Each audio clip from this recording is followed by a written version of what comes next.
707 특임대라는 야수의 본능을 얕잡아 본 대가 그건 오만하던 한 여자의 자존심과 심장을 송두리째 뒤흔드는 것이었습니다.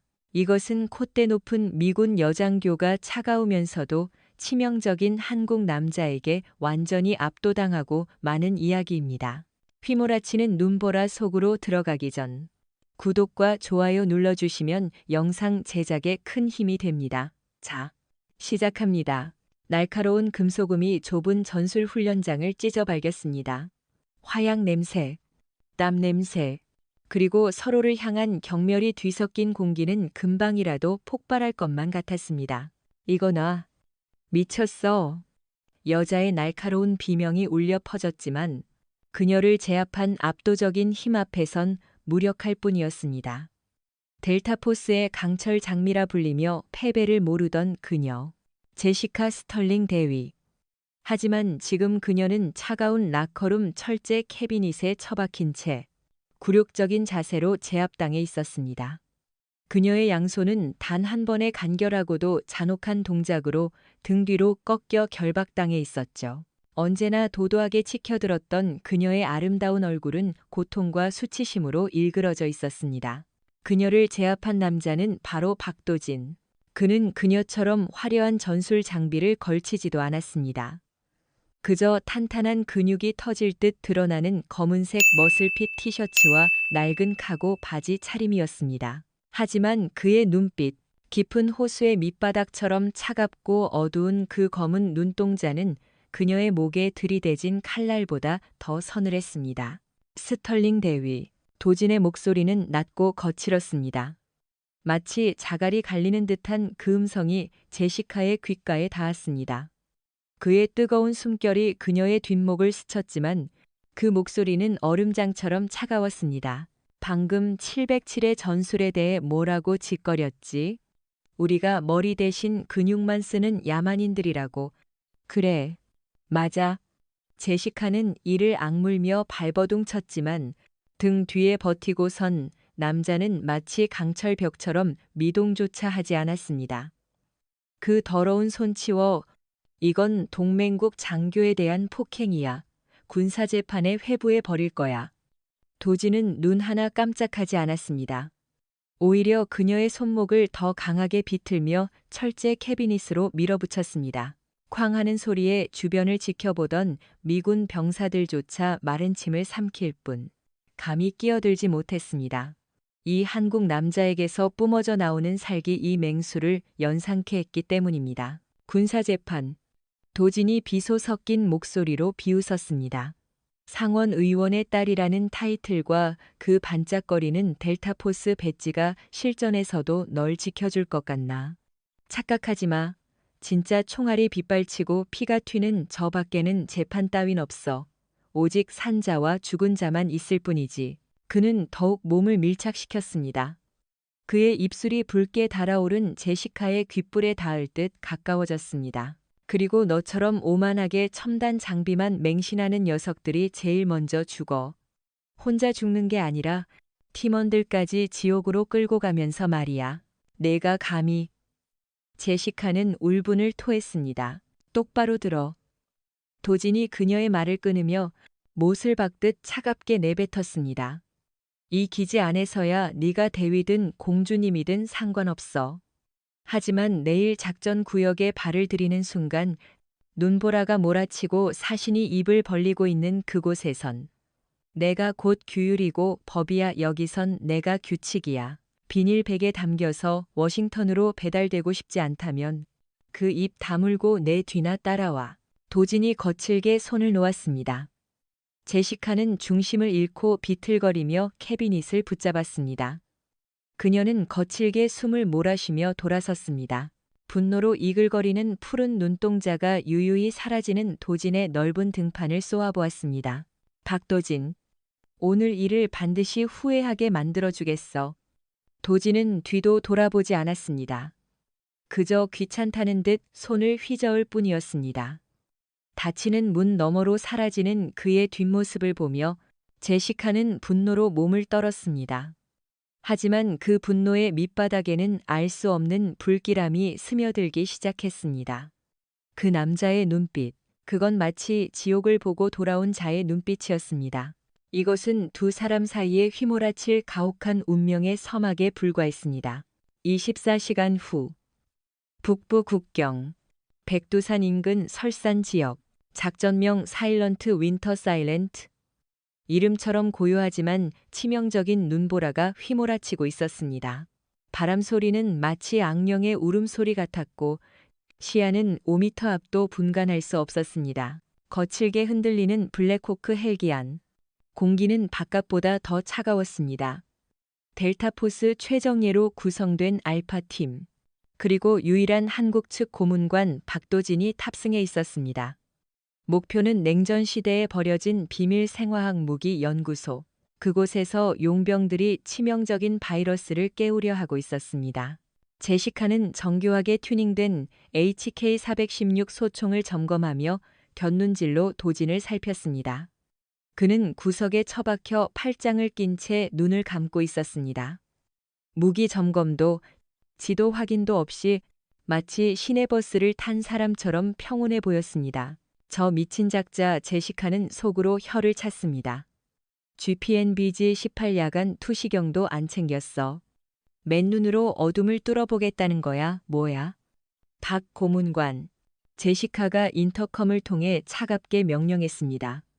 곧 강화 지점이다. 내가 보낸 작전도 숙지했겠지.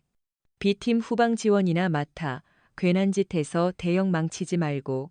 도진이 천천히 눈을 떴습니다. 칠흑 같은 눈동자가 무심하게 제시카를 향했습니다. 그는 대답 대신 창밖을 가리켰습니다. 바람이 바뀌었어. 지표면 온도는 예보보다 10도나 더 낮아. 너희들의 그 잘난 전자 장비들.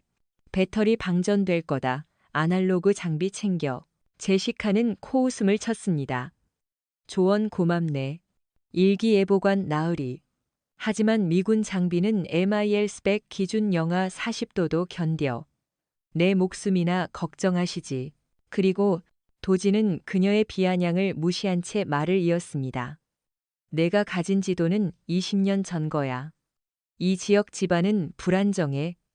계획대로 시사로 정문을 날려버리면 80% 확률로 천장이 무너진다. 그만! 제시카가 소리쳤습니다. 위성 정보로 구조 안정성은 확인했어. 내가 뭔데 CIA 데이터를 의심해. 넌 그냥 길잡이로 고용된 퇴물 군인일 뿐이야. 닥치고 따라오기나 해. 이상. 도진은 어깨를 으쓱했습니다. 그의 눈에는 묘한 연민이 스쳐 지나갔습니다. 오만한 자에게 조언은 무의미했습니다. 죽음이 코앞에 닥쳐야만 겸손을 배우는 법이니까요. 그는 묵묵히 허벅지에 단검을 고정하고 군화끈을 조였습니다. 30초 전. 강화 준비. 헬기 문이 열리자 살을 애는 칼바람이 들이닥쳤습니다. 눈보라 속으로 대원들이 뛰어내렸습니다. 무릎까지 빠지는 눈밭에 착지한 제시카는 등골이 오싹해졌습니다. 추위 때문이 아니었습니다. 섬뜩할 정도로 고요한 정막 때문이었습니다. 열 화상 모드 가동. 제시카의 명령에 대원들이 야간 투시경을 내렸습니다. 세상이 녹색으로 변해야 했지만 그녀의 화면이 지직거리기 시작했습니다. 노이즈가 끼고 수치가 엉망으로 튀었습니다. 젠장. 뭐야 이거? 그녀가 헬멧을 툭툭 쳤습니다. 자기장 간섭인가? 대위님, 제 장비도 먹통입니다. 배터리가 5분 만에 20%로 떨어졌습니다. 대원들의 당황한 목소리가 들려왔습니다. 제시카가 도진을 돌아보았습니다. 그는 고글도 없이 마른 나무에 기대어 눈을 가늘게 뜨고 바람 냄새를 맡고 있었습니다. 이미 예상했다는 듯이 그가 눈을 움켜쥐어 냄새를 맡더니 무심하게 말했습니다. 말했을 텐데. 여긴 그냥 추운 게 아냐. 지하에 자철석 광맥이 흘러. 너희 비싼 장난감들은 이제 벽돌이나 다름없어. 입 다물어. 제시카는 불안감을 감추며 소리쳤습니다. 전술 라이트 켜. 정문으로 진입한다. 시사 설치해. 하지마. 도진이 제시카의 앞을 막아섰습니다. 처음으로 그의 목소리에 긴박함이 서렸습니다. 정문을 폭파하면 진동 때문에 자동 방어 시스템이 작동해. 여긴 침입 시 생매장되도록 설계된 곳이야. 비켜. 제시카가 도진의 가슴을 거칠게 밀쳤습니다. 상처 입은 자존심과 고집이 그녀의 눈을 멀게 했습니다. 작전 지휘관은 나야. 방해하면 그 자리에서 반역죄로 즉결 처분하겠어. 그녀는 도진의 가슴에 총구를 겨눴습니다. 결의에 찬 눈빛이었지만 추위의 언소는 미세하게 떨리고 있었습니다. 도진은 그 총구를 그리고 흔들리는 그녀의 푸른 눈을 바라보았습니다. 그는 천천히 두 손을 들었습니다. 항복이 아닌 체념의 제스처였습니다. 좋아, 대위. 마음대로 해. 하지만 지옥문이 열리면 날 원망하지 마. 도진이 어둠 속으로 물러났습니다. 제시카는 거친 숨을 내쉬며 폭파병에게 고개를 끄덕였습니다. 폭파해. 알겠습니다. 5, 4, 3, 2, 1. 폭파. 쾅. 굉음과 함께 정문의 강철문이 날아갔습니다. 하지만 정적은 찾아오지 않았습니다. 쿠구구구. 땅 깊은 곳에서부터 불길한 진동이 올라왔습니다. 입구 위쪽 콘크리트 천장에서 섬뜩한 파열음이 들려왔습니다. 설마. 제시카의 동공이 지진처럼 흔들렸습니다. 뛰어. 무너진다. 어둠 속에서 도진의 외침이 들려왔지만 이미 늦었습니다. 제시카의 발밑이 쩍 갈라졌습니다. 거대한 싱크홀이 눈과 흙더미 그리고 그녀를 집어삼켰습니다.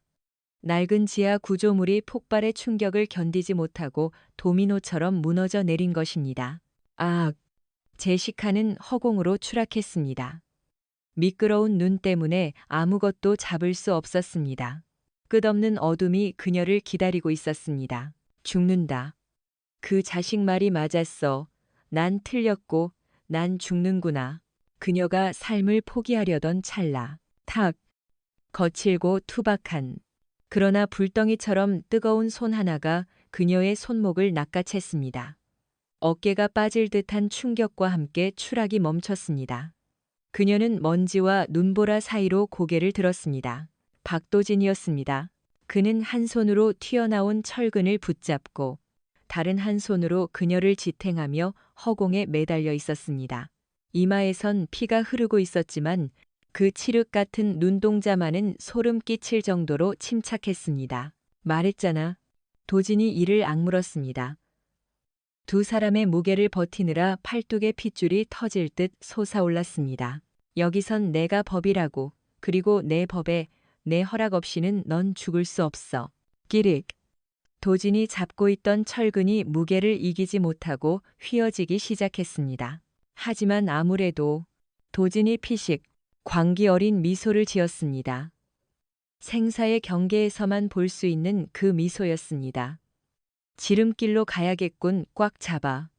철근이 부러졌습니다. 두 사람은 더 깊은 어둠 속으로 잔혹한 비밀과 뜨거운 운명이 기다리는 심연 속으로 함께 추락했습니다. 오만한 미군 장교의 자존심은 강철문과 함께 박살났습니다. 이제 이 칠흑 같은 어둠 속에서 그녀는 더 이상 대위도 공주도 아니었습니다. 그녀의 목숨은 오직 그녀가 그토록 모욕했던 한 남자의 손에 달려 있었습니다. 진정한 생존 게임은 이제부터 시작입니다.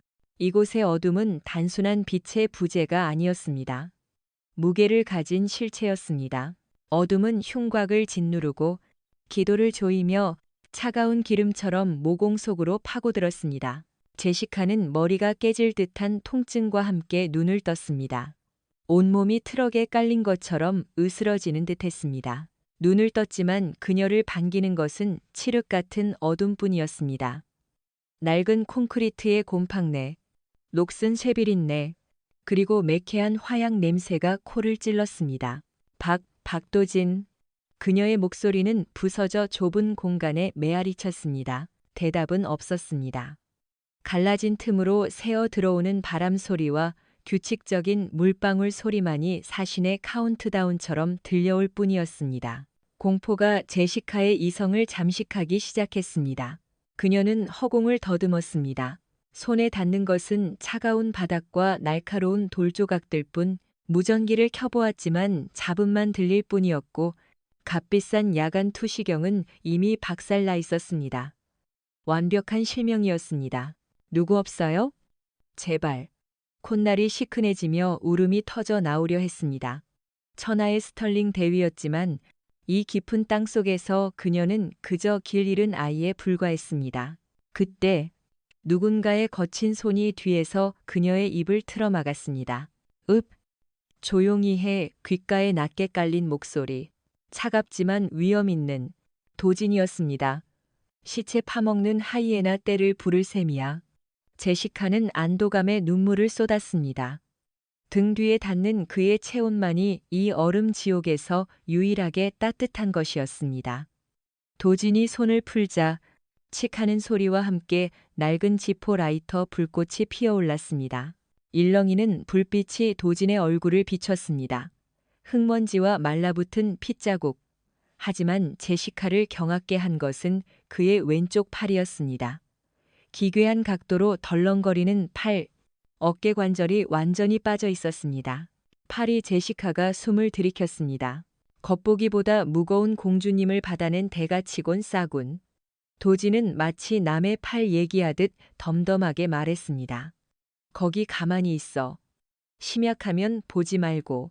도진은 라이터를 돌틈에 끼워 고정했습니다. 식은땀이 비오듯 흘렀지만 그는 깊은 숨을 들이쉬었습니다. 오른손으로 왼쪽 손목을 잡고 어깨를 벽에 강하게 밀착시켰습니다. 마취제도, 진통제도 없는 상황. 오드득. 뼈와 뼈가 부딪히는 섬뜩한 소리가 정적을 깼습니다.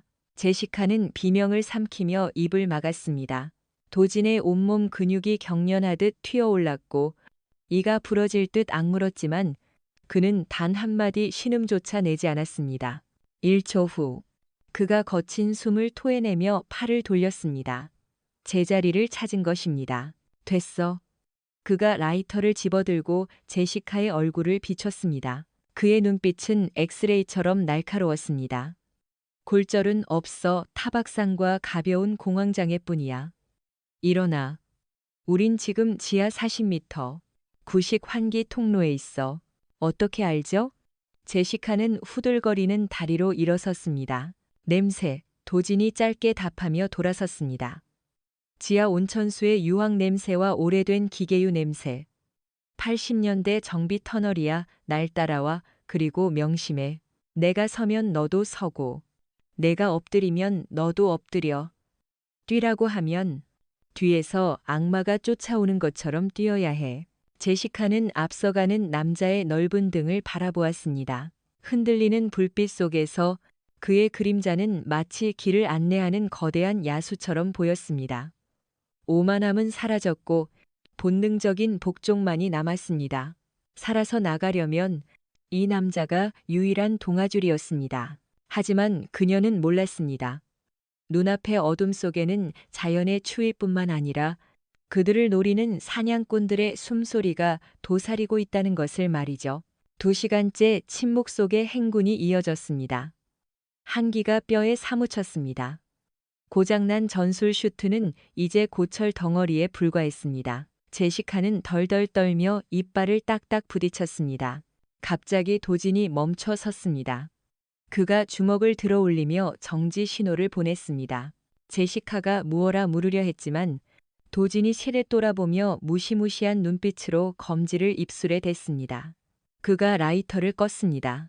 순식간에 암흑이 덮쳤습니다. 어둠 속에서 청각은 예민해졌습니다. 저벅, 저벅, 저벅 발소리였습니다. 한 명이 아니었습니다. 군화가 축축한 콘크리트를 밟는 소리. 그리고 소총 안전장치가 부딪히는 금소금이 전방 삼거리에서 울려 퍼졌습니다. 쥐새끼 한 마리도 놓치지 마. 러시아어 억양의 걸걸하고 잔인한 목소리였습니다. 보스는 미군 계집의 목을 원해. 한국 놈은 그냥 다져버려. 제시카는 숨을 멈췄습니다. 심장이 가슴을 뚫고 나올 듯 뛰었습니다. 용병들이었습니다. 놈들이 내부까지 진입한 겁니다. 도진이 그녀를 잡아 끌어 벽에 오목한 틈새로 밀어 넣었습니다. 가장 어두운 사각지대였습니다. 그는 자신의 몸으로 제시카를 완전히 덮어 가렸습니다. 그의 몸에서 나는 땀 냄새, 피 냄새, 담배 냄새가 섞인 채취가 순간 세상에서 가장 안전한 향기처럼 느껴졌습니다. 전술 라이트 불빛이 벽을 훑고 지나갔습니다. 빗줄기가 그들이 숨은 곳 바로 옆을 스쳤습니다. 1cm만 더 갔어도 발각될 상황이었습니다. 제시카는 눈을 질끈 감고 도진의 옷자락을 움켜쥐었습니다. 그의 근육이 터질 듯 긴장된 게 느껴졌습니다. 그는 빛을 반사하지 않는 무광 단검을 역수로 쥐고 있었습니다. 용병 3명이 지나갔습니다. 중무장한 상태였습니다. 발소리가 멀어지자 제시카가 안도의 숨을 내쉬려던 찰나 천장에서 차가운 물방울이 그녀의 군화 위로 떨어졌습니다. 틱! 고요 속에서 그 소리는 총성처럼 컸습니다. 멈춰! 맨 뒤에 가던 용병이 확 돌아섰습니다. 방금 무슨 소리가 났어? 불빛이 다시 돌아오고 있었습니다. 도진은 기다리지 않았습니다. 숨바꼭질은 끝났습니다.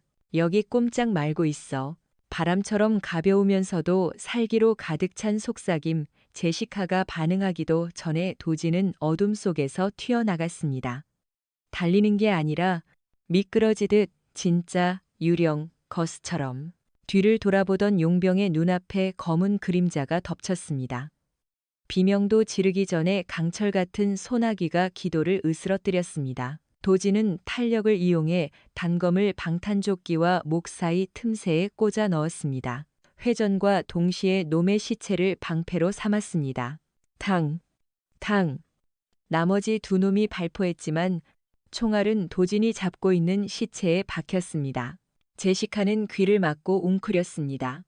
그녀도 군인이었지만 이건 교범에 나오는 전쟁이 아니었습니다. 초근접 사륙전이었습니다. 도진은 시체를 밀어버리고 죽은 놈의 허리춤에서 뽑아낸 연막탄의 핀을 뽑아 던졌습니다. 치익! 흰 연기가 시야를 가렸습니다. 연기 속에서 비명, 뼈가 부러지는 소리, 칼이 살을 가르는 소리가 들렸습니다. 그리고 10초 뒤, 정적, 연기가 겉이자 제시카는 고개를 들었습니다. 도진이 복도 한가운데 서 있었습니다. 발밑에는 시체 3구. 그는 아무 감정 없는 얼굴로 단검에 묻은 피를 바지에 닦아냈습니다.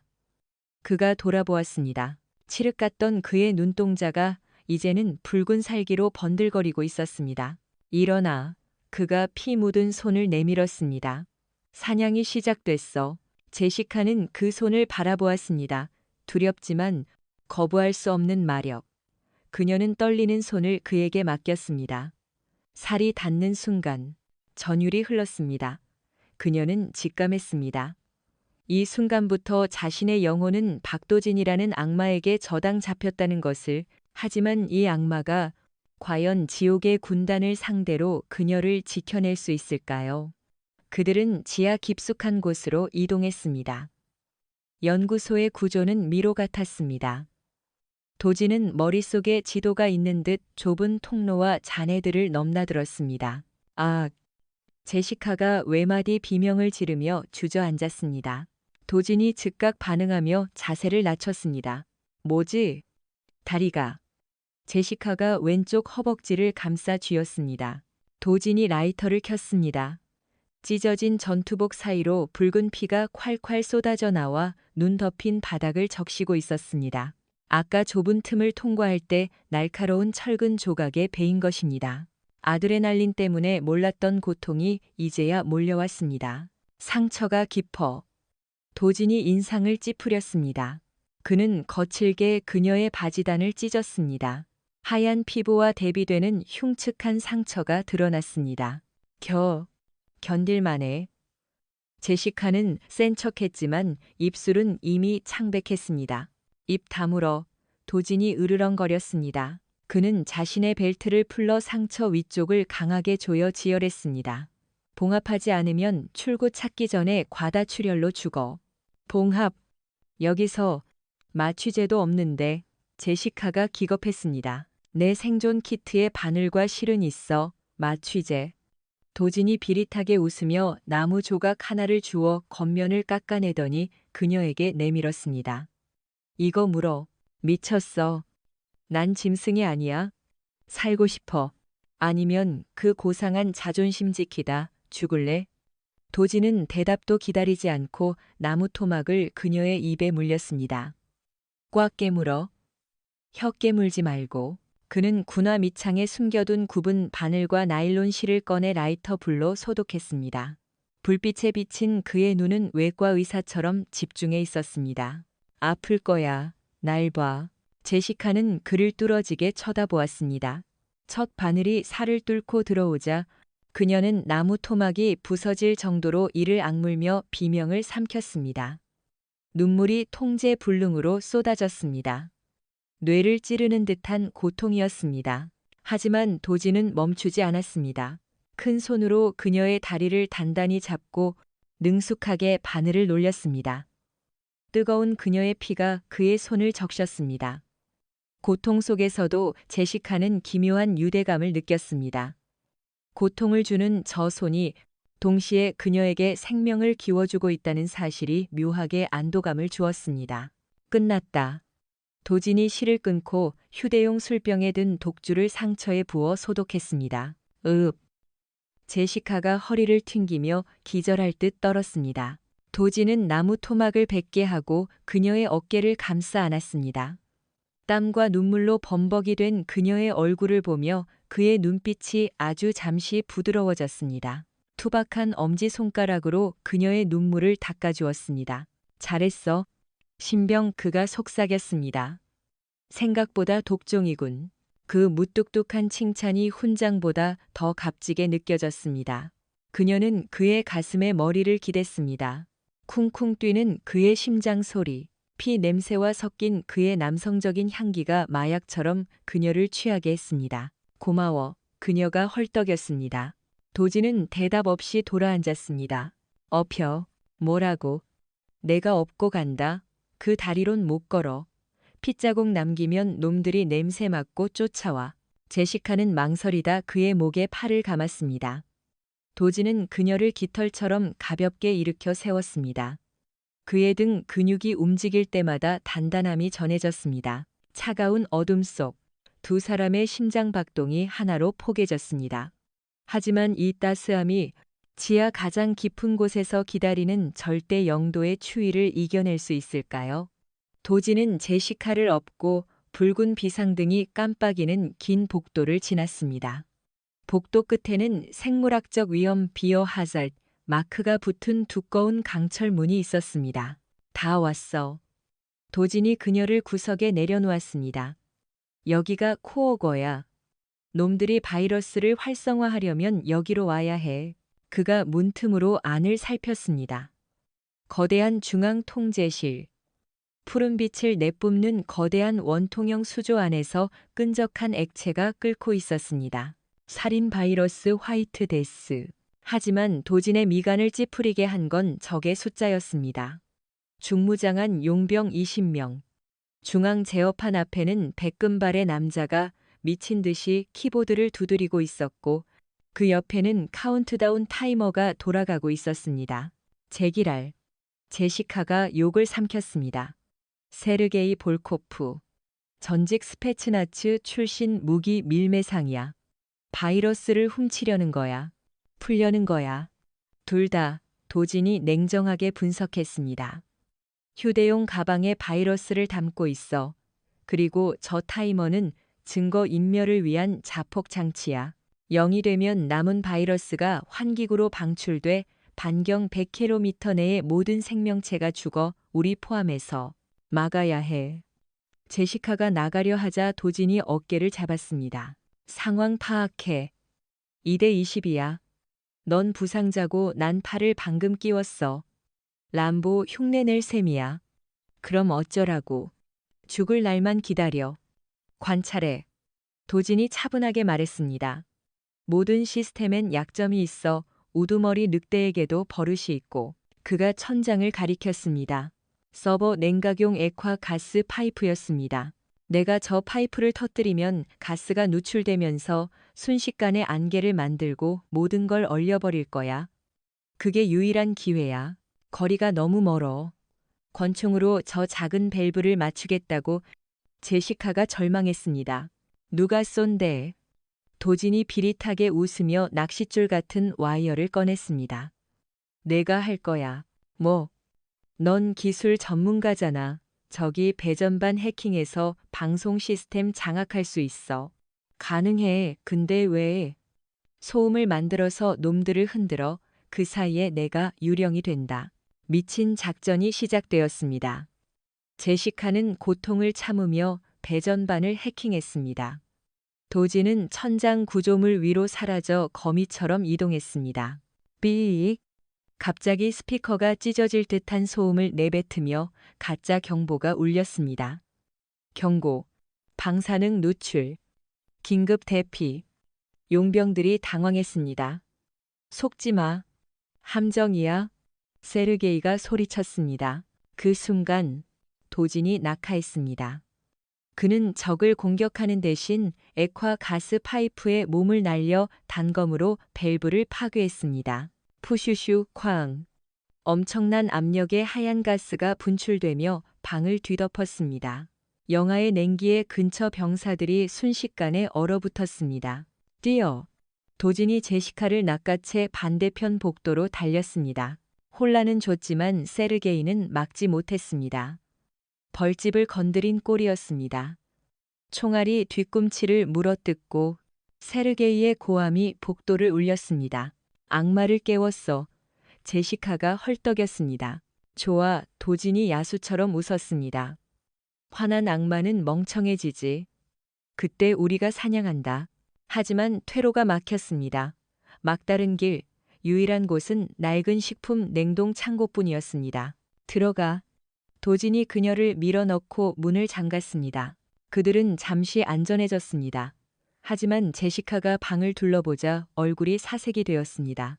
거대한 냉동고, 냉각 시스템은 여전히 가동 중이었습니다.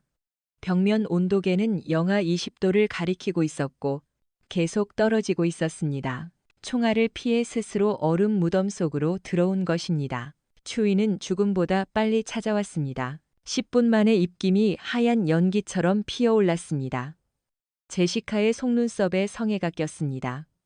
다리 상처의 통증이 사라졌습니다. 감각이 마비된 것입니다. 우리 여기서 얼어 죽겠네. 제시카가 냉동 박스에 기대앉았습니다. 졸음이 쏟아졌습니다. 달콤하고 치명적인 졸음. 저체온증 말기 증상이었습니다. 도지는 탈출구를 찾았지만 불가능했습니다. 그는 제시카를 돌아보았습니다. 입술은 보랏빛이었고 얼굴은 밀랍인형처럼 창백했습니다. 자지마.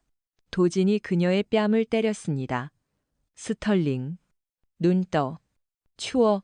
박. 안아줘. 그녀가 헛소리를 했습니다. 시간이 없었습니다. 도진은 검은 티셔츠를 벗어던졌습니다. 흉터투성이의 탄탄한 상체가 드러났습니다. 옷 벗어. 그가 명령했습니다. 뭐라고? 제시카가 흐릿한 눈으로 그를 봤습니다. 겉옷, 속옷 다 벗어. 당장. 맨살을 맞대지 않으면 5분 안에 심정지가 와. 제시카는 반항할 힘도 없었습니다. 도진의 도움으로 두꺼운 옷을 벗고 얇은 속옷 차림이 되었습니다. 냉기에 몸이 경련했습니다. 도진은 그녀를 품에 안고 구석으로 갔습니다. 그녀의 두꺼운 외투로 두 사람을 감싸 작은 고치를 만들었습니다. 그리고 그녀를 꽉 끌어안았습니다. 맨살과 맨살의 접촉. 그녀의 냉기와 그의 불덩이 같은 열기가 충돌하며 전율을 일으켰습니다. 따뜻해. 제시카가 신음하며 그의 가슴으로 파고들었습니다. 겨울잠을 자려는 고양이처럼 그녀는 그의 근육 하나하나 힘차게 뛰는 심장 박동을 느꼈습니다. 도지는 이를 악물었습니다. 위험했습니다. 추위 때문이 아니라 품 안의 부드러운 감촉과 향기가 사내의 본능을 자극했기 때문입니다. 그는 딴 생각을 떨치려 그녀의 등을 문질러 혈액순환을 도왔습니다. 자지마, 무슨 말이라도 해. 당신, 왜 707을 나왔어? 제시카가 그의 어깨에 얼굴을 묻고 물었습니다. 좁은 고치 안. 비밀은 쉽게 새어나왔습니다. 동료를 죽였거든. 도진의 목소리가 어두워졌습니다. 작전 중 함정에 빠졌어. 내 가장 친한 친구가 치명상을 입었고 테러리스트들에게 잡히기 전에 끝내달라고 애원했지.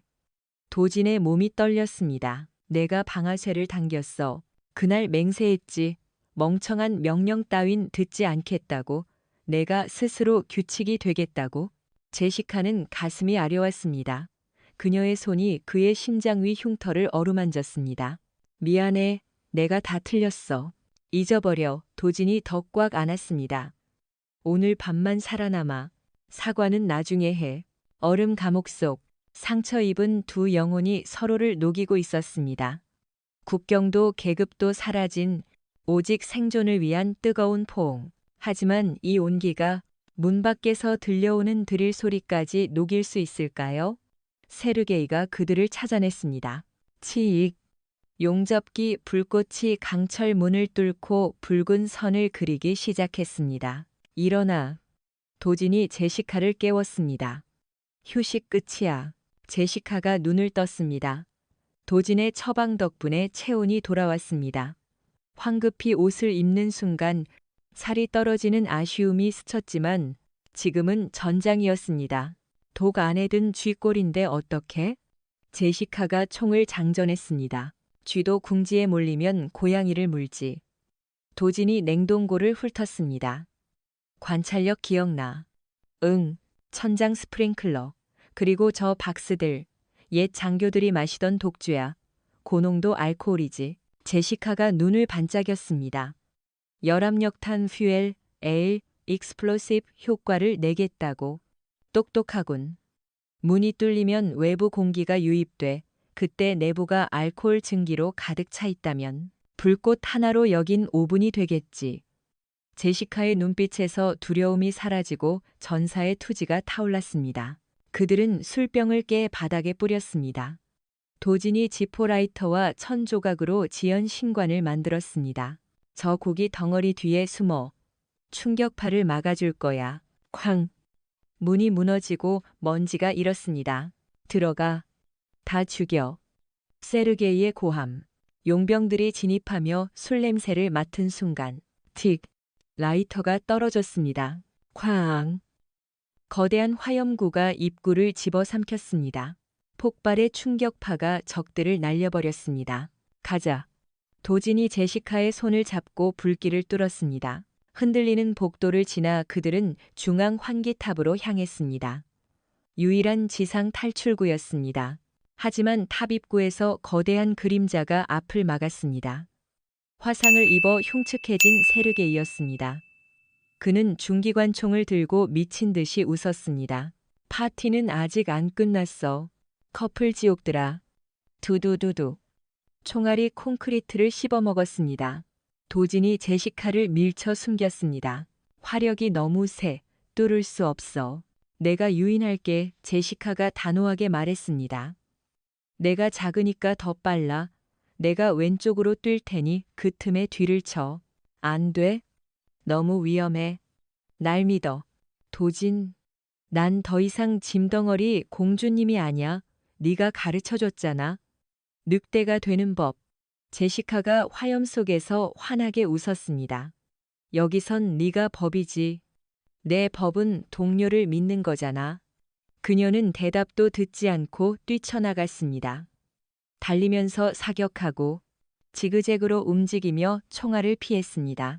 이 암캐가 세르게이가 총구를 돌렸습니다. 그 틈이었습니다. 도진이 어둠 속에서 화살처럼 튀어나갔습니다.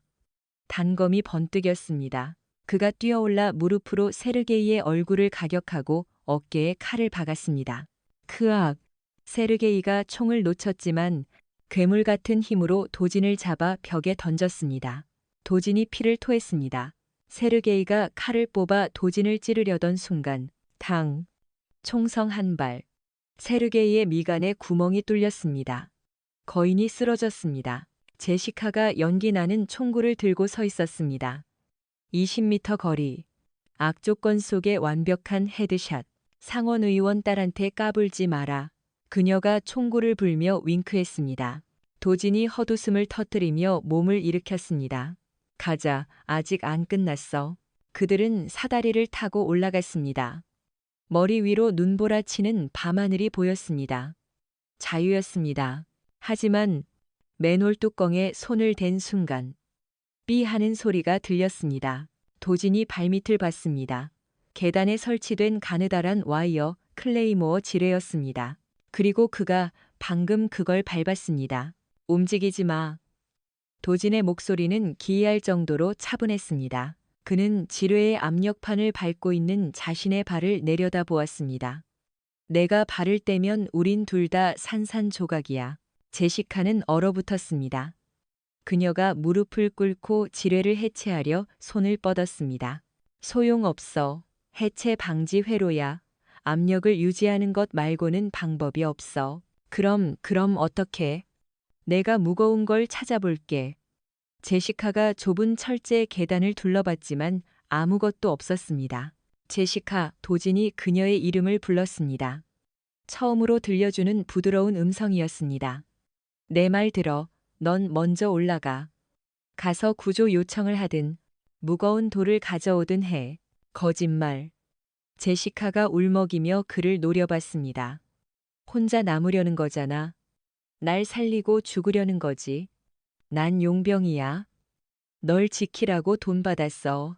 이건 일이야. 싫어. 안 가. 절대 안 두고 가. 제시카가 그의 옷을 움켜쥐고 절규했습니다. 살아도 같이 살고 죽어도 같이 죽어. 멍청한 소리 하지 마. 도진이 버럭 소리를 지르며 그녀를 밀쳤습니다. 시계 봐.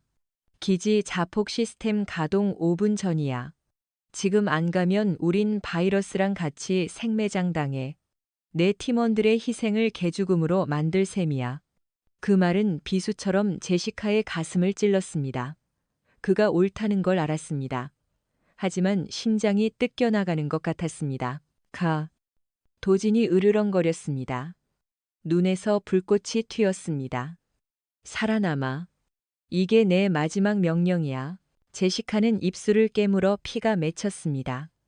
그녀는 일어서서 마지막으로 그를 보았습니다. 죽음의 지뢰 위에 우뚝 선 남자. 이 모습은 평생 그녀를 따라다닐 것입니다. 약속해, 꼭 돌아올게. 그녀가 흐느끼며 사다리를 타고 올라갔습니다. 도진은 어둠 속으로 사라지는 그녀를 보며 안도의 미소를 지었습니다. 잘 가라. 공주님, 제시카가 뚜껑을 열고 나왔습니다. 눈보라가 뺨을 때렸습니다. 그녀는 미친 듯이 돌을 찾았습니다. 하지만 주위는 온통 눈과 얼음뿐. 그때 땅이 울렸습니다. 쾅! 발밑 깊은 곳에서 둔탁한 폭발음이 들렸습니다. 입구에서 검은 연기가 솟구쳤습니다. 안 돼. 제시카가 입구 옆에 주저앉아 절규했습니다. 도진이 발을 뗐습니다. 그는 바이러스 유출을 막고 동시에 그녀가 다시 내려오지 못하도록 입구를 폭파해 퇴로를 끄는 것입니다. 제시카는 눈밭을 긁으며 오열했습니다. 그가 떠났습니다. 그녀를 굴복시켰던 유일한 남자, 심장을 바친 남자가 차가운 땅 속으로 사라졌습니다. 하지만 이야기는 끝나지 않았습니다. 진짜 전사는 그렇게 쉽게 죽지 않습니다. 그리고 진정한 사랑은 죽음조차 뛰어넘습니다. 과연 이 죽음의 땅에 기적이 일어날까요? 제시카는 눈 위에 엎드려 있었습니다. 눈물이 뺨 위에서 얼어붙었습니다. 그냥 이대로 눈에 파묻혀 그와 함께 죽고 싶었습니다. 하지만 도진의 목소리가 귓가에 맴돌았습니다. 살아남아. 그게 명령이야. 그녀는 몸을 일으켰습니다. 퉁퉁 부은 눈에는 도끼가 서려 있었습니다. 살아야 한다. 살아서 이 음모를 밝히고 복수해야 한다. 비틀거리며 눈보라를 뚫고 걸었습니다. 집결지까지 오케이 맴. 한 걸음 한 걸음이 고문이었습니다. 문득 멀리서 반짝이는 무언가가 보였습니다. 가까이 가보니 헬기 파편이었습니다. 구조대인가? 아니었습니다. 파편에는 낯선 표식이 있었습니다. 흑룡 블랙 드래건 세르게이 배후의 용병단 마크였습니다. 세르게이는 혼자가 아니었습니다. 그를 픽업할 예비 병력이 있었던 것입니다. 제시카는 바위 뒤에 숨었습니다. 수송 헬기 한 대가 평지에 착륙해 있고 용병들이 짐을 싣고 있었습니다. 그리고 그 짐들 사이에 들것 하나가 보였습니다. 그 위에 피투성이가 된 남자가 누워 있었습니다. 제시카의 심장이 썰을 뻔했습니다. 저 검은 옷, 저 머리칼, 도진이었습니다. 살아 있었습니다. 지뢰 폭발로 계단이 무너졌을 때 그는 폭사하는 대신 아래층으로 추락했던 것입니다. 그리고 잔해를 뒤지던 용병들이 그를 발견해 인질로 잡은 것이 분명했습니다. 제시카의 몸에서 꺼져가던 생명력이 다시 솟구쳤습니다. 그가 살아있다. 놈들에게 그를 뺏길 순 없다. 권총을 확인했습니다. 남은 총알 3발. 헬기와 용병 10명을 상대하기엔 터무니없었습니다. 하지만 그녀는 도진의 가르침을 떠올렸습니다. 관찰하라. 환경을 이용하라. 스스로 규칙이 되라. 그녀는 헬기 옆 연료통을 보았습니다. 그리고 멍하니 서 있는 저격수의 등 뒤에 있는 저격소총을 보았습니다. 제시카가 움직였습니다. 지휘관이 아닌 사냥꾼처럼 눈밭을 기어 저격수에게 접근했습니다. 도진이 그녀를 수술했던 그 단검으로 소리 없이 놈의 목을 그었습니다. 저격총을 들었습니다. 장전. 조준경 속으로 연료통을 잡았습니다. 호흡 478 심박수를 늦추고 당 연료통이 폭발했습니다. 거대한 불길이 헬기를 덮쳤습니다. 용병들이 혼비백산했습니다. 습격이다. 적이다. 제시카는 멈추지 않았습니다. 조종사를 저격하고 저격총을 버리고 돌격소총을 주워 비탈을 미끄러져 내려갔습니다. 달리며 쏘고 당황한 적들을 쓰러뜨렸습니다. 그녀는 복수의 여신이었습니다. 들것으로 달려갔습니다. 도진이 희미하게 눈을 떴습니다. 옅은 미소가 번졌습니다. 너 돌아온 거야. 바보같이 내 규칙아울 데리러 왔어. 제시카가 울며 웃으며 포박을 끊었습니다. 하지만 끝이 아니었습니다. 흑룡 부대의 대장 게틀링건을 든 거구가 화염 속에서 걸어 나왔습니다. 그가 총구를 돌렸습니다. 죽어라. 쥐새끼들. 총신이 회전했습니다. 사신이 다시 문을 두드렸습니다. 과연 그들은 이 광란의 탄막을 피할 수 있을까요? 죽어라. 거구의 포효와 함께 게틀링건이 불을 뿜었습니다. 1000분의 1초. 도진의 생존 본능이 비명을 질렀습니다. 엎드려. 도진이 소리치며 몸을 날려 제시카를 부서진 헬기 엔진 뒤로 덮쳤습니다. 두두두두두두. 수천 발의 대구경 탄환이 눈밭을 갈아엎고 헬기 잔해를 고철로 만들었습니다. 눈이 물기둥처럼 솟구쳐 시야를 가렸습니다. 제시카는 도진의 몸 아래 웅크렸습니다. 그의 상처에서 흐른 뜨거운 피가 그녀의 뺨에 떨어졌습니다. 화력이 너무 세. 고개를 들 수가 없어.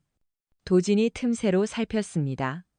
놈은 전신 방탄 슈트를 입은 인간 탱크였습니다. 모든 탱크엔 사각지대가 있지. 도진의 눈이 늑대처럼 빛났습니다. 제시카. 총알 남았어. 탄창 2개. 하지만 방탄복 못 들어. 누가 쏘래. 놈 등 뒤 탄약 배낭 보이지. 급탄 벨트를 끊어. 그러려면 놈이 등을 보여야 해. 미끼가 되겠다고. 안 돼? 스치기만 해도 몸이 터져나갈 거야. 날 믿어. 여기선 속도가 법이야. 도진이 마지막 연막탄을 꺼냈습니다. 연기가 피면 왼쪽으로 뛰어. 나 빼고 움직이는 건 다 쏴. 핑핀이 뽑혔습니다. 연기가 터지자 도진이 튀어나갔습니다. 직선이 아닌 지그재그 상상을 초월하는 속도였습니다. 그는 설원 위의 유령처럼 움직였습니다. 잡았다 요놈. 거구가 총구를 돌려 도진을 쫓았습니다. 탄환이 도진의 발 뒤꿈치를 물어뜯었습니다. 그때 제시카가 뛰쳐나갔습니다. 무릎 쏴 자세, 호흡, 조준. 거구가 도진에게 정신 팔린 사이 옆구리에 급탄 벨트가 노출되었습니다. 탕, 탕. 정확한 사격. 벨트가 끊어졌습니다. 게틀링건이 헛돌며 멈췄습니다. 뭐야? 거구가 당황했습니다. 그 순간 도진이 바위를 박차고 날아올랐습니다. 칼 대신 자신의 체중과 707 특유의 체수를 이용해 놈을 덮쳤습니다. 도진은 놈의 등에 표범처럼 올라타 유일한 틈새인 목 관절을 노렸습니다. 푹! 단검이 꽂혔습니다. 거구가 무너져 내렸습니다. 붉은 피가 하얀 눈을 물들였습니다. 도진이 굴러떨어지며 거친 숨을 몰아쉬었습니다. 제시카와 눈이 마주쳤습니다. 죽음의 문턱을 넘나든 두 사람 사이에 말없는 전우애가 폭발했습니다. 하지만 축배는 일렀습니다. 멀리서 헬기 소리가 들렸습니다.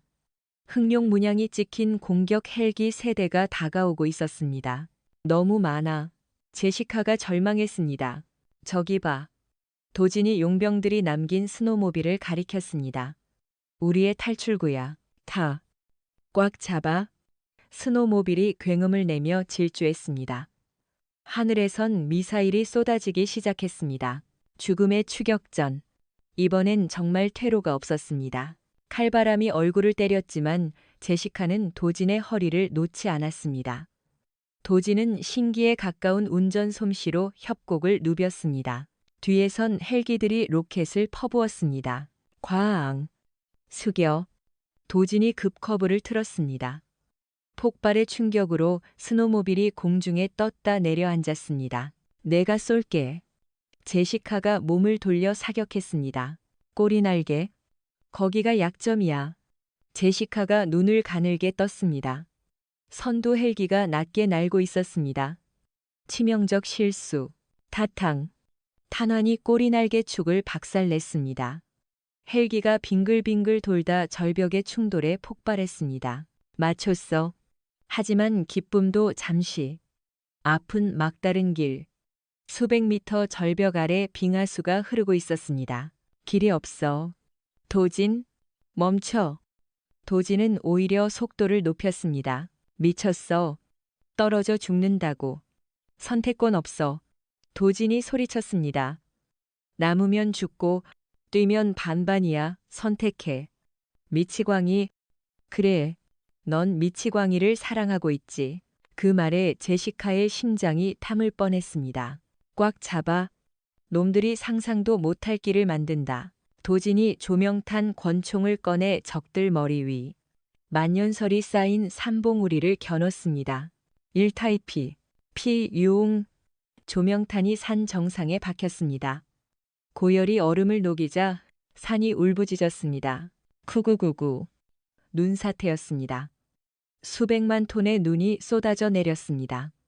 헬기들이 휩쓸려 내려갔습니다. 점프. 스노모빌이 절벽을 박차고 날아올랐습니다. 뒤로는 거대한 백색 해일이 모든 것을 집어삼키고 있었습니다. 허공에서의 무중력. 그리고 아래는 차가운 강물. 이 미친 도약은 생명의 문일까요? 아니면 연인의 무덤일까요? 수면과의 충돌은 콘크리트 벽에 부딪히는 것 같았습니다. 얼음장 같은 물이 감각을 마비시켰습니다. 제시카는 깊은 어둠 속으로 가라앉았습니다.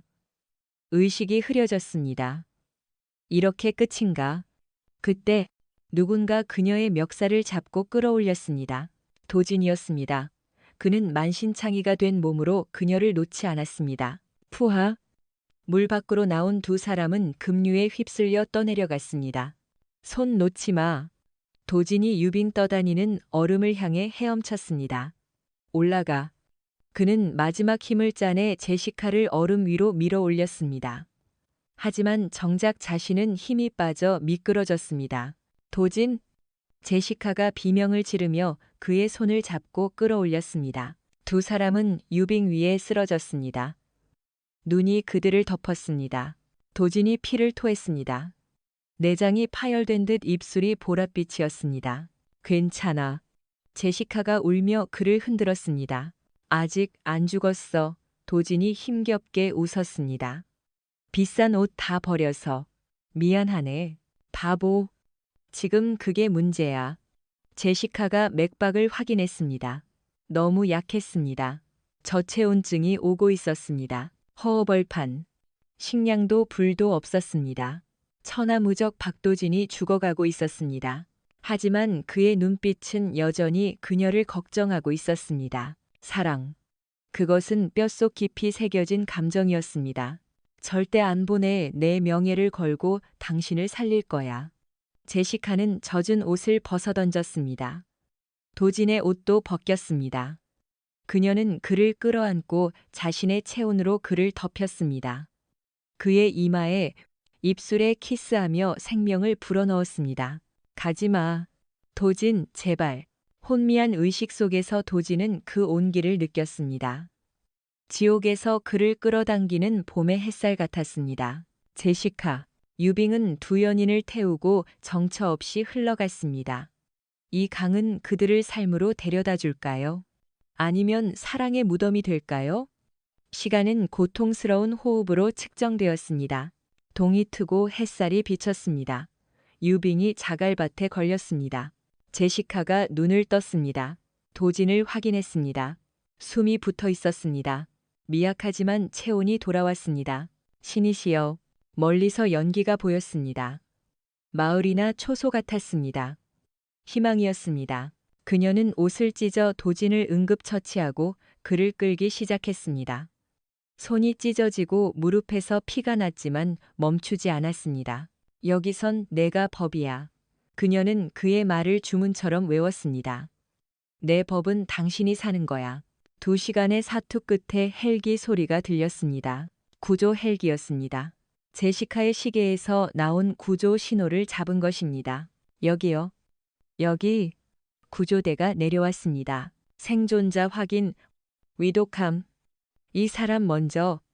영웅이에요. 살려주세요. 제시카가 도진을 가리키며 절규했습니다. 도진에게 심폐소생술이 행해졌습니다. 심박 돌아왔습니다. 이송합니다. 제시카는 안도감에 정신을 잃었습니다. 마지막으로 본 것은 평온하게 잠든 도진의 얼굴이었습니다. 3일 후 서울 국군수도병원. 제시카가 깨어났습니다. 곁에는 아버지인 스털링 상원 의원과 장성들이 있었습니다. 내 딸, 깨어났구나. 영웅이 되었어. 제시카는 다 무시하고 물었습니다. 박도진은요? 침묵이 흘렀습니다. 한국군 장군이 봉투 하나를 건넸습니다. 박중사, 오늘 아침 떠났네. 떠나다니요? 제시카가 봉투를 뜯었습니다. 편지 따윈 없었습니다. 삐뚤빼뚤한 메모 한 장과 낡은 707 부대 마크뿐. 졸업을 축하한다. 공주님, 넌 이제 늑대가 됐으니 내 보호는 필요 없어. 내 세상으로 돌아가. 유령은 잊어라. 나쁜 자식. 제시카가 오열했습니다. 마음을 훔쳐놓고 도망칠 수 있을 것 같아. 그는 자신의 어두운 과거가 그녀의 앞길을 막을까봐 떠난 것입니다. 잔인할 정도로 고귀한 희생이었습니다. 하지만 그는 몰랐습니다. 제시카 스털링은 더 이상 옛날의 그녀가 아니라는 것을. 유령은 숨을 수 있겠지만 사냥꾼은 반드시 찾아낼 것입니다. 1년 후 제시카는 소령으로 진급했고 영웅이 되었습니다. 하지만 그녀의 가슴은 텅 비어 있었습니다. 모든 권력을 동원해 박도진을 찾았지만 그는 증발했습니다. 기록도 흔적도 없었습니다. 진짜 유령처럼 매일 밤 꿈속에서 그를 만났습니다. 차가운 냉동고 속 그의 따뜻한 가슴을. 어디 있는 거야? 도진 펜타곤 사무실 창밖을 보며 그녀가 중얼거렸습니다. 어느 날 발신인 불명의 소포가 도착했습니다. 한국 시골의 소인이 찍혀 있었습니다. 안에는 낡은 흑단 손잡이 단검이 있었습니다. 도진의 칼이었습니다.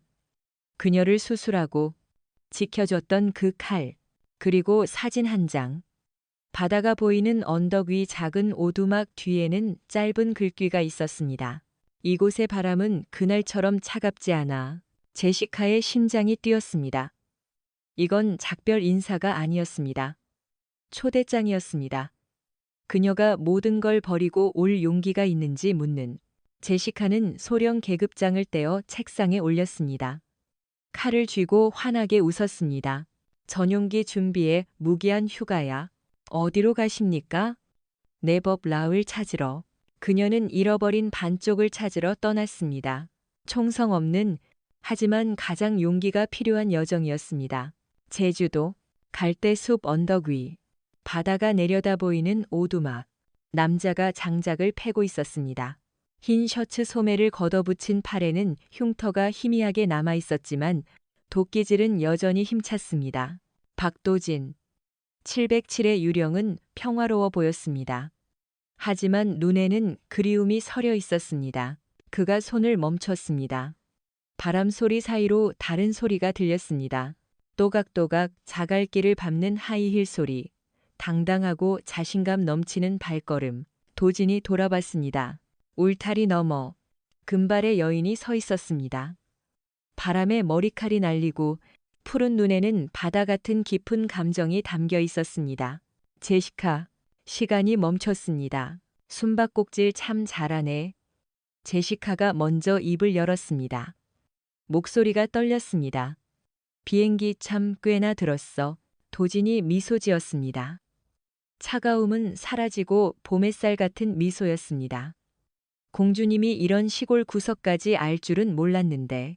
공주 아니야. 제시카가 그에게 다가갔습니다. 지휘관을 찾으러 온 군인이야. 빚 받으러 왔어. 무슨 빚? 제시카가 그의 심장 위 흉터에 손을 댔습니다.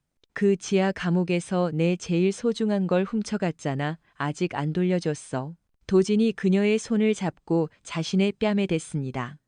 투박함과 부드러움의 완벽한 조화. 여기선, 이 장소에선. 도진이 속삭이며 그녀를 깊이 바라보았습니다. 난 더 이상 법이 아니야. 내가 나의 법이야. 그럼 명령할게. 제시카가 까치발을 들고 그의 목을 감았습니다. 평생 내 곁에서 한 발짝도 떨어지지 마. 명 받들겠습니다. 나의 여왕님. 도진이 고개를 숙여 그녀에게 키스했습니다. 피와 눈물 맛이 아닌 바다와 햇살 그리고 행복의 맛이 났습니다. 붉게 타오르는 석양 아래 폭풍과 죽음을 넘어선 두 전사가 마침내 안식을 찾았습니다. 눈송이와 칼날의 이야기는 끝났지만 그들의 사랑은 전설로 남을 것입니다. 가슴 벅찬 이 이야기가 마음에 드셨다면 구독과 알림 설정 부탁드립니다. 여러분의 응원이 더 짜릿한 이야기를 만듭니다. 지금까지 시청해 주셔서 감사합니다. 여러분의 가슴을 뜨겁게 달구었던 박도진과 제시카의 치열했던 생존기. 그리고 얼음보다 차가운 전장에서 피어난 붉은 장미 같은 그들의 사랑 이야기를 마치며 작가로서 그리고 한 명의 인간으로서 이 이야기가 우리 삶에 던지는 묵직한 메시지에 대해 깊이 이야기해 보고자 합니다. 단순히 총알이 빗발치고 건물이 무너지는 액션의 쾌감을 넘어 극한의 상황에서 인간이 보여줄 수 있는 존엄과 사랑의 본질을 통해 우리는 무엇을 배우고 또 어떻게 더 나은 삶을 살아갈 수 있을지 함께 고민해 보았으면 합니다. 우선 이 이야기의 시작점에서 우리는 제시카라는 인물을 통해 현대인들이 흔히 범하는 오만과 편견의 오류를 마주하게 됩니다. 그녀는 최고의 스펙과 배경, 그리고 첨단 장비를 맹신하며 자신의 판단만이 옳다고 믿었습니다. 이는 마치 우리가 삶을 살아가며 경험이나 지위 혹은 자본이라는 갑옷 뒤에 숨어 타인을 섣불리 판단하고 무시하는 모습과 닮아 있습니다. 하지만 대자연의 위대한 힘과 예측할 수 없는 재난 앞에서는 그 모든 화려한 것들이 무용지물이 됨을 우리는 목격했습니다. 인생 또한 마찬가지입니다. 우리가 아무리 철저하게 계획하고 준비한다 하더라도 삶은 예고 없이 눈보라처럼 우리를 덮치고 바닥으로 추락시킵니다. 그때 우리를 구원하는 것은 통장의 잔고나 사회적 지위가 아니라 옆에 있는 사람의 손을 잡을 수 있는 용기와 타인의 경험을 존중하는 겸손함이라는 사실을 제시카의 변화를 통해 배울 수 있습니다.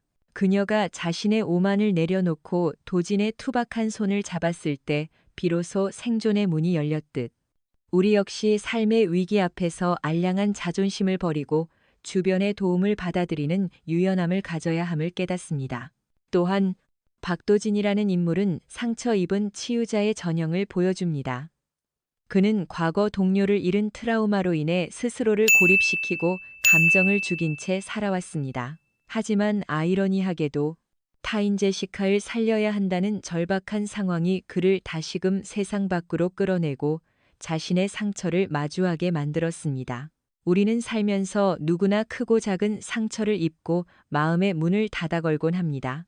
더 이상 다치기 싫어서 혹은 책임지기 싫어서 관계를 회피합니다. 그러나 도진이 냉동 창고에서 자신의 체온을 나누어 제시카를 살려냈을 때 사실은 그 행위가 도진 자신의 얼어붙은 심장도 녹이고 있었음을 기억해야 합니다. 누군가를 지키고 사랑한다는 것은 결국 나 자신을 구원하는 길입니다. 우리 삶에 적용해 본다면 내 아픔에만 매몰되어 있기보다 주변의 누군가에게 작은 온기를 나누어주는 행위가 결국 나를 치유하는 가장 강력한 힘이 된다는 진리를 발견할 수 있습니다. 진정한 강함은 혼자서 모든 것을 감내하는 것이 아니라 누군가를 위해 기꺼이 자신의 등을 내어줄 수 있는 희생과 책임감에서 나온다는 것을 도진은 온몸으로 증명했습니다. 더불어 두 사람이 극한의 추위 속에서 서로의 체온에 의지해 생명을 유지했던 장면은 인간은 결코 혼자서 살아갈 수 없는 존재라는 평범하지만 위대한 진리를 상기시킵니다. 현대 사회는 점점 더 개인화되고 고립되어 가지만 생존의 본질은 연결해 있습니다.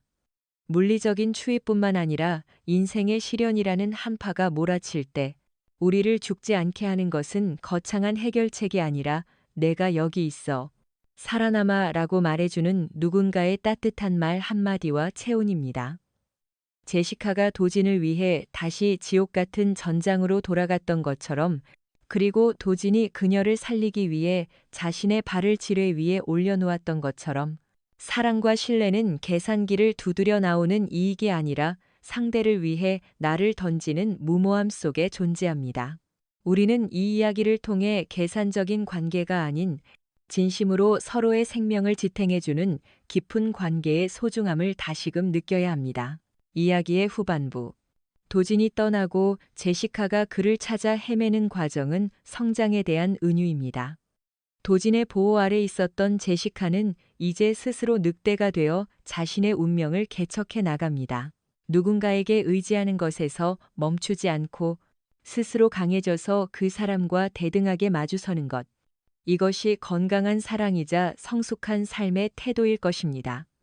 도진이 제시카를 떠난 것은 그녀를 버린 것이 아니라 그녀가 스스로 설 수 있는 시간을 준 배려였습니다. 우리 삶에서도 때로는 사랑하는 사람을 위해 혹은 나 자신의 성장을 위해 고독한 시간이 필요할 때가 있습니다. 그 시간을 견뎌내고 더욱 단단해진 모습으로 재회했을 때 그들의 사랑이 법이나 규칙이 아닌 서로를 향한 안식이 되었듯 우리의 삶도 시련을 통해 더 깊어지고 평온해질 수 있음을 믿어야 합니다. 이 이야기는 비록 극적인 장치와 가상의 상황을 통해 전달되었으나 그 안에 담긴 교육적 메시지는 분명합니다. 어떤 절망적인 상황에서도 포기하지 않는 의지, 타인을 향한 헌신, 그리고 오만을 버리고 진실을 마주하는 용기가 있다면 우리는 반드시 살아남을 수 있고 더 나아가 행복해질 수 있다는 것입니다. 박도진과 제시카가 보여준 것은 단순한 로맨스가 아니라 인간이 인간을 구원하는 가장 숭고한 형태의 휴머니즘이었습니다. 여러분의 삶에도 맹렬한 눈보라가 몰아칠 때가 있을 것입니다. 그때 부디 이 이야기를 떠올리며 나만의 법을 세우고 지켜낼 수 있는 강인함과 얼어붙은 누군가를 안아줄 수 있는 따뜻함을 잃지 않으시길 바랍니다. 이제 작가로서 이 이야기를 집필하며 느꼈던 저의 지극히 개인적인 감상과 시선을 담아 여러분과 좀 더 깊은 내면의 대화를 나누고 싶습니다. 저는 이 글을 쓰면서 겉으로는 강해 보이지만 속은 여리고 상처받은 현대인들의 자화상을 제시카와 도진에게 투영하고 싶었습니다. 처음 제시카가 도진을 무시하는 장면을 쓸 때 사실 그것은 우리 모두가 가지고 있는 방어기제, 즉 나의 나약함을 들키지 않으려 타인을 공격하는 심리를 묘사한 것입니다. 도진이 무뚝뚝하게 여기선 내가 법이다라고 말할 때 저는 그 말이 권위적인 명령이 아니라 혼란스러운 세상에서 중심을 잡고 싶은 한 가장의 절박한 책임감처럼 느껴졌습니다. 차가운 눈 속에서 서로를 끌어안는 장면은 단순히 야한 장면이 아니라 가장 원초적인 생명의 교류를 표현하고 싶었고 쓰는 내내 저 또한 가슴이 먹먹했습니다. 도진이 스스로를 유령이라 칭하며 숨어버린 것은 자신의 과거가 사랑하는 사람에게 짐이 될까 두려워하는 모든 남자의 소심하지만 깊은 사랑법을 대변합니다. 반면 제시카가 그를 찾아 나서는 모습에서는 사랑 앞에서는 여자가 남자보다 훨씬 더 용감하고 진취적일 수 있다는 사실을 강조하고 싶었습니다.